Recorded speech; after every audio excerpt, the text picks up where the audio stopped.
আজকে আমি বানিয়ে ফেলবো পাঙ্গাস মাছের তেল ঝাল। তো সেটা বানানোর জন্য পাঙ্গাস মাছগুলোকে ভালো করে বেছে নিয়েছি। আগে আমি একটু কাঁচা তেল দিয়ে রেখেছিলাম, তারপরে নুন এবং হলুদ দিয়ে ভালো করে মেখে নেবো। আর আরেকটু আমি কাঁচা তেল দিয়ে দেবো, কারণ পাঙ্গাস মাছ কিন্তু তেল জাতীয়। আর এই মাছ কিন্তু ভাজার সময় প্রচুর ফোটে, আর তার জন্য আমি কাঁচা তেল আগেও দিয়েছিলাম, মানে মাছটা ধুয়ে এনেও দিয়েছিলাম। আমি কিন্তু হলুদ নুন দেওয়ার পরেও দিয়েছি, ভালো করে মেখে নেব। আর কড়াই গরম করে ভালো করে ভেজেও নিয়েছি। আর এগুলো আমি পরে রান্না করব, শুধু পিসগুলো আজকে রান্না করব।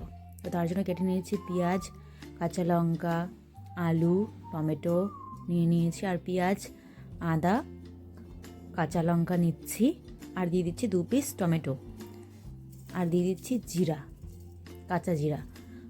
আর এখানে দিয়ে দেবো আমি, আমার কাছে ধনে গুঁড়ো ছিল, ধনে গুঁড়োও দিয়ে দেবো। আর এখানে দিয়ে দিচ্ছি কয়েকটা মৌরি, ধনে গুঁড়ো দিয়ে দিচ্ছি।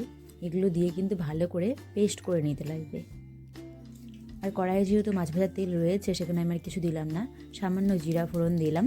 আর কিন্তু এখানে আমি এখন পেঁয়াজ দিয়ে দিব। পেঁয়াজটা আমি ভাজার আগেই আমি কিন্তু আলুগুলো দিয়ে দিব, কারণ কি বলতো, আলুর সাথে সাথে পেঁয়াজও ভাজা হয়ে যাবে। তো আমি পেঁয়াজটা একটু নাড়াচাড়া করেই আমি এখানে দিয়ে দিলাম লম্বা লম্বা করে কাটা আলু। তো আলুগুলো ভালো করে নেড়েচে লাল করে ভেজে নিতে হবে। তারপরে আমি এদিকে হলুদ এবং লঙ্কার গুঁড়া পরিমাণ মতো নিয়ে এখানে একটু কাঁচা সর্ষে তেল দিয়ে একটু জল দিয়ে ভালো করে নেড়েচেড়ে রাখলাম। আর ওইদিকে কিন্তু আমার মশলা পেস্ট করা হয়ে গেছে। আমি আলুগুলো লাল করে ভাজার পরে মশলাগুলো কড়াইতে দিয়ে দিলাম, আর দিয়ে দিলাম হলুদ এবং লঙ্কার গুঁড়োও দিয়ে দিয়েছি। এটা ভালো করে নেড়েচেড়ে মশলাগুলো ভেজে এখানে আমি লবণও দিয়ে দিচ্ছি পরিমাণ মতন, আর জল দিয়ে দিয়েছি। জল দেওয়ার পরে কিন্তু আমি টমেটো দিয়ে দিচ্ছি, 4 পিস টমেটো ছিল। আর তারপরে কিছুক্ষণ পর ঢেকে রেখেছিলাম, ঢেকে রাখার পরে উল্টে দেখি আলু সেদ্ধ হয়ে গেছে। তারপর আমি মাছ দিয়ে দিয়েছি।